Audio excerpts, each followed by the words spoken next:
when we agreed to play in the second now annual Mike Slive Invitational, something that the Mike Slive Family Foundation and the director Anna Slive and myself and the people here at the university, Rich McGlynn and Chad Pruitt, my coaching staff, Dan Heck, to try and help the Mike Slive Foundation for Prostate Cancer Research get some visibility, raise some resources and some funding. This is not the Jimmy V Classic, but the work that the Slive Foundation is doing in the area of prostate cancer research, particularly in Birmingham, where we have some of the best cancer hospitals and doctors and researchers in the world, is really significant.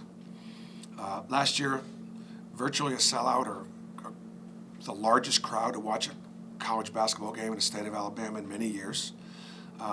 As we speak right now, we've got 10,000 tickets sold, and hopefully, get 2,000 or 3,000 more and come close to that number we got last year.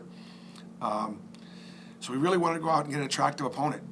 So we were able to attract the A-10 tournament champion last year, St. Louis University, and come play us. Now, in order to do that, we got to go back there, which will be a challenge on both ends. But it does, I think, speak to our basketball programs' fight against cancer. We've got the Outlive program, which will be coming up. I believe it's February 1st against Kentucky.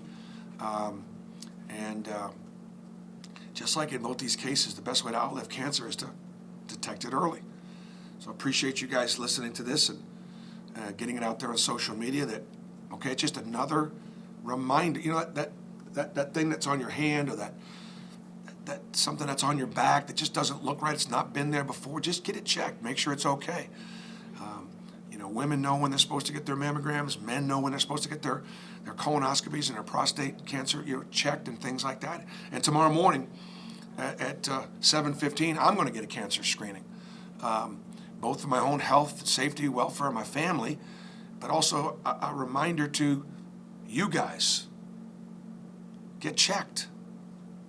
Just don't listen to this. Go get checked. And so that's a big part of what this weekend's all about. I mean, St. Louis is 8-1. They've got really good wins against good teams. I don't know if, I don't know that, the best team they've played so far was Seton Hall, and Seton Hall got them. Seton Hall had just beaten Michigan State, so it was a really good Seton Hall team. They're trying to learn a lot about themselves, and so are we. The body of work for us just is only 8 games. You can look at it 2 ways. One is we're 8-0 and one of 5 unbeaten teams in the country. You could also look at it as in those 8 wins, 2 of them, we barely beat some solid mid-major programs. That doesn't typically add up to a top 25 basketball team. So we'll see. Again, I like the work ethic. I like the attention. This was a back-to-back long layoff. We had 9 days before Furman, and it showed. This one here is about finals. We're not allowed to schedule games during the finals week, and that makes sense, but another 8-day layoff. We've tried to do a few things a little differently this week as far as getting up and down a little bit more. At the same time, once we play Saturday in Birmingham, we've got 2 more games next week, NC State and Lehigh, so 3 games in 7 days before we close out the break. So St. Louis University, the big physical athletic team. They're one of the best offensive rebounding teams in the country. They turn you over. They're ranked in steals, and so they gamble. They jump passing lanes. They do a good job.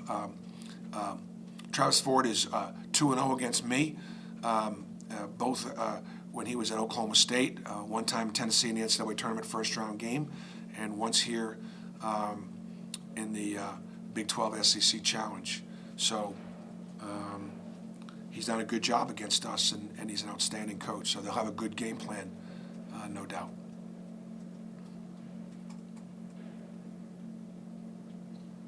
St. Louis the best team you played so far? I think so, yeah. I think St. Louis will be the best team we played so far.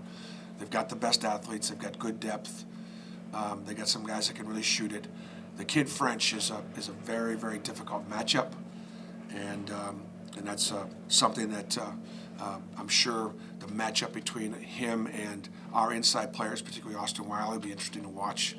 He's kind of like a 6'7", 240-pound left-handed, poor man Zion Williamson. He doesn't have the perimeter game that Zion has, but he's around the basket and attacking the rim and posting up. He'll physically remind you of Zion. And then Jordan Goodwin is the best rebounding guard in the country. The matchup, and we don't specifically have a matchup. In other words, I could point to Isaac Coro, and Isaac will be guarding him some, but he won't be guarding him exclusively. And but those will be two of the best physical guards going at each other. Last year, one of the things I talked about was on this particular Saturday, we wanted to try and have an environment in Birmingham, Alabama that was as good as any place in the country. And I think if you look around the country and you look at the schedule of the teams that are playing on Saturday, you've got Gonzaga and Arizona, BYU and Utah State, Tulsa and Arkansas, whatever. I mean, this is one of the best games in college basketball on Saturday. And I'm excited about coming up to Birmingham and playing in the arena. And I hope we can continue. We're going to have to play better against St. Louis University than we did in our last few games to get this win. What can you learn from that Furman game? I know you get the long layoff then coming in out. What can you learn from that game? I thought there was we had a number. Most of our guys played defensively without trying to make plays. We were way too interested in coverages and not interested enough in making plays defensively. I thought we missed a lot of shots around the basket. We obviously didn't shoot it very well. So we had some breakdowns. The good news is, we had 3 or 4 guys that had subpar performances against a Furman team that played really well, and we were still able to win. So that's a good sign. I like the fact that we had no panic. I like the fact that we, got down and didn't appear to be flustered. That's a real positive sign.